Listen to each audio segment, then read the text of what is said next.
ராமன் வணக்கம்ங்க. வணக்கம் வணக்கம்.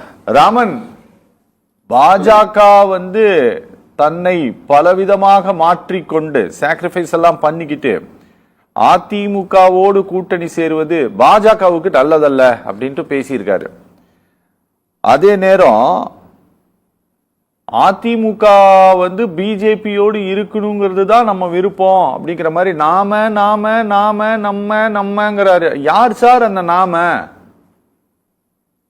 நீங்க கேக்குறது பார்த்தா யார் அந்த சார் மாதிரி கேக்குறது. அது யார் அந்த ரகசிய குழுன்னு தெரியலையே, யார் அது? அதாவது சார், பொதுவாக கிராமத்துல சொல்லுவாங்க, ஆணை நேர்மையாக இருந்தால் அது சித்தலுக்கு பிடிக்காது. அதே போல மனிதன் நேர்மையாக இருந்தால் சில சுற்றியுள்ளவர்களுக்கு சிலவர்களுக்கு பிடிக்காது. ஆடிட்டர் குருமூர்த்தி அவர்கள் பேசிய கருத்து அவருடைய பத்திரிகையுடைய ஆண்டு விழாவில் அவர் பேசாரு. அதுல தமிழ்நாட்டினுடைய இன்றைய அரசியல் 60 ஆண்டு காலமாக திராவிட கட்சிகள் எப்படிலாம் மக்களை ஏமாற்றிக் கொண்டிருந்தன, பெரியார் விஷயத்தை பேசி, அண்ணா விஷயத்தை பேசி, பல்வேறு பொய்களையும் பல்வேறு மக்களை தவறான வழியிலும் சிறுபான்மை மக்கள் என்ற இதுவும் தாழ்த்தப்பட்ட மக்கள் என்ற பிரச்சனையை உருவாக்கி ஜாதி சிறுபான்மை என்ற ஒரு தலைப்பை வைத்து மக்களை எப்படிலாம் குழப்பிக் கொண்டு தமிழ்நாட்டை ஆட்சி ஆண்டுள்ளார்கள் என்பதை அந்த ஆண்டு விழா பொதுக்கூட்டத்தில் அவர் பேசுவாரு. அந்த பேசின கருத்துக்கள் அனைத்தும் ஏற்றுக்கொள்ள கருத்துக்கள். காரணம் என்றால் தமிழகத்தில் குருமூர்த்தி அவர்கள் சொன்ன வார்த்தை அனைத்தும் அறிவு என்ற பெட்டகம். அந்த பெட்டகத்தில் உள்ள பெட்டகத்தை அவர் திறந்து விட்டுள்ளார்.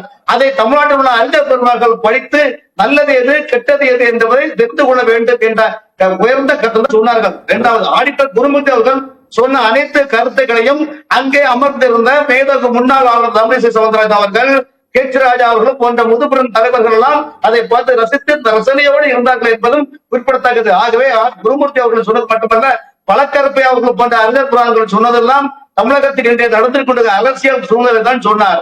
அதாவது எம்ஜிஆர் அவர்கள் ஆட்சியும் ஜெயலலிதா 2 கோடி ஆட்சியும் திமுகவை எதிர்க்க வேண்டும், திமுகவை மக்கள் புறக்கணிக்க வேண்டும் என்ற மனதில் உள்ளவர்கள். ஆனால் எடப்பாடி அந்த மனநிலையில் இல்லை.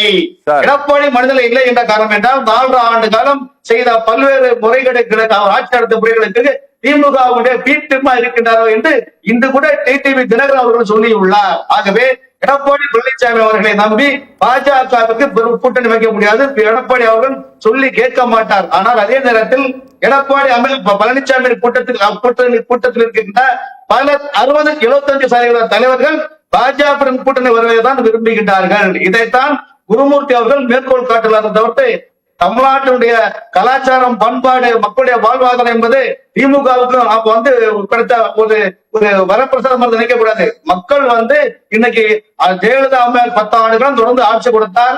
அதுவே 16ஆம் அவர் காலமானார். அதுக்கு பிறகு நம்பிக்கையான ஒரு மனிதர் தேவை என்பதற்காக தான் சசிகலா அம்மையார் எடப்பாடி பழனிசாமி அவர்களை முதலமைச்சர் ஆக்கினார். ஆனால் அதன் பிறகு நடந்த விஷயம் என்ன?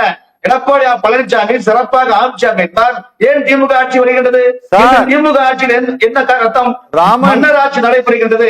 ராமன், இங்க பாருங்க, நான் என்னன்னா இப்ப திமுக ஆட்சியில் இருக்கக்கூடாது, திமுக தேசத்திற்கு எதிரான கட்சி, மக்களை பிளவுபடுத்துது, இந்துக்களுக்கு எதிரான கட்சி அப்படிங்கறதுனால அது இந்த தமிழ்நாட்டுக்கே நல்லது இல்லைன்ட்டெல்லாம் பேசுறாரு. அது இங்க பத்திரிகைகள் எழுதுறது இல்லைன்ட்டெல்லாம்.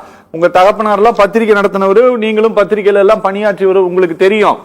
ஆனா நான் ஒண்ணு கேக்குறேன், இந்த ஊர்ல இருக்கிறவங்களுக்கு எல்லாம் இவர் உபதேசம் பண்றாரு, அவருக்கு நீங்க சப்போர்ட்டா பேச வந்திருக்கிறீங்க, ரொம்ப நன்றி. அதுக்கு முதல்ல நீங்க இந்த 2024 எலெக்ஷன்ல இந்த நாட்டோட பிரதம மந்திரி, நீங்க மாட்டை புடுங்கிட்டு போயிருவாங்க, தாலிய புடுங்கிட்டு போயிருவாங்க, சொத்தை புடுங்கி கொடுத்துருவாங்கன்ட்டு எல்லாம் பேசினாரு.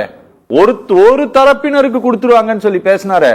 இத பத்தி ஒரு வரி எழுதி இருக்குமா அவரோட பத்திரிக்கை? ஒரு வரி, ஒரு சிங்கிள் டிராப், ஒரு புள்ளி வச்சிருப்பாங்களான்னு நீங்க இல்ல நீங்க அதெல்லாம் இந்த பார்ட்டி இதெல்லாம் பண்றதுனால திமுக இந்த நாட்டுக்கு எதிரானது, ஊழல் கட்சி, இதெல்லாம் சொல்றீங்கல்ல. அப்ப ஆனா பிஜேபி தான் கட்சினா பிஜேபி தாங்கிறாரு. இப்ப வில்சன் கேட்டார் இல்ல, இப்ப தீக்கதிர் போல, நீங்க முரசொலி போல, நமது எம்ஜிஆர் போல,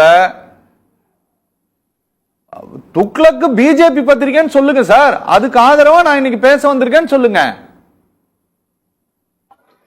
சார் அது எப்படி சார் பேச முடியும்? அதாவது பொன்முடிசாமி அவர்கள் சொன்னார், பாஜக அதாவது துக்ளக் பத்திரிகை தொடர்ந்து வந்த பிறகு குருமூர்த்தி வந்த பிறகு அது பாஜக ஆதரவான பத்திரிகை நிலைப்பாடு. ஆனால் அறிஞர் கருத்துக்கள் சொல்ல அவரே அதே குருமூர்த்தி அவர்கள் பாஜகவுடைய சில விஷயங்களை அவர் மேற்கொள் காட்டார்களா, பாஜகவுடைய சில கொள்கைகளை கூட அவர் குறிப்பிட்டிருக்கிறது எனக்கு உடன்பாடு கிடையாது.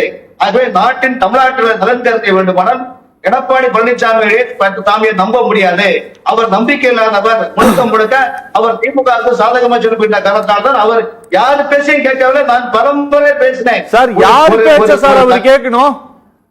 திரு எடப்பாடி பழனிசாமி இந்த மாநிலத்தினுடைய முதலமைச்சராக இருந்தவர் சார். 32 வருடம் இந்த மாநிலத்தை கட்டி ஆண்ட ஒரு கட்சியினுடைய பொதுச் செயலாளராக இன்னைக்கு அவர் இருக்கிறாரு. உங்களுக்கு அவர் மேல என்ன மாதிரியான அபிப்பிராய பேதங்கள் வேணா இருக்கலாம், ஆனா ஒரு பெரிய கட்சி மாபெரும் இயக்கத்தினுடைய பொதுச் செயலாளர் இன்னைக்கு அவர் தான் இருக்கிறார்.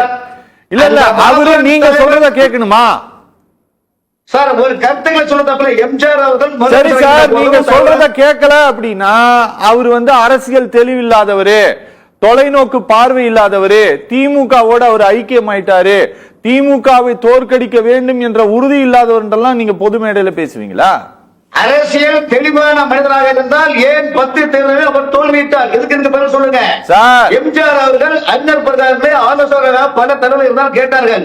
ஜெயலலிதா அம்மா தன்னுடைய கண்டென்ஸ் என்ன என்பதை தெரிந்து கொண்டு அது துறை சார்ந்த அதிகாரிகள் ஐடியா கேட்டார்கள். ஆனா எடப்பாடி பழனிசாமி நீங்கள் நினைக்கின்ற போது அறிஞர் பெருமாக அல்ல, அவர் தன்னிச்சையாக தன்னுடைய சொந்த கம்பெனி போன்ற நிலைப்பட அவர் உள்ளாரே என்பதை தவிர்த்து அவர் மக்களுக்காக கட்சி ஆட்சி வர வேண்டார்ல.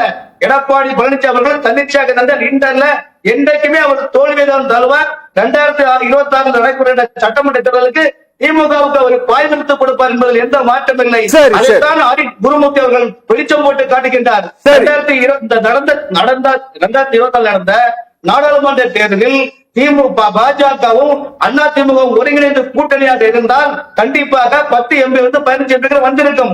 அப்படி வந்திருந்தார்கள் ஆனால் தமிழகத்தில் இன்று நிச்சயமாக அதிமுக இன்று ஆட்சியில் வந்திருக்கும். திமுக ஆட்சியில் இருந்திருக்காது என்பதை நினைவுறுத்திக் கொள்ளுங்கள். காரணம் என்றால் இங்கு நடக்கிற சூழ்நிலைகள் முழுக்க எடப்பாடி பழனிசாமி பிஜேபி கூட்டணி தான் சார் இருந்தது அதிமுகவோட, அதனாலதான் சார் 4 சீட் வந்தாங்க சார். 4 புருஷன் சார். அப்படி அதாவது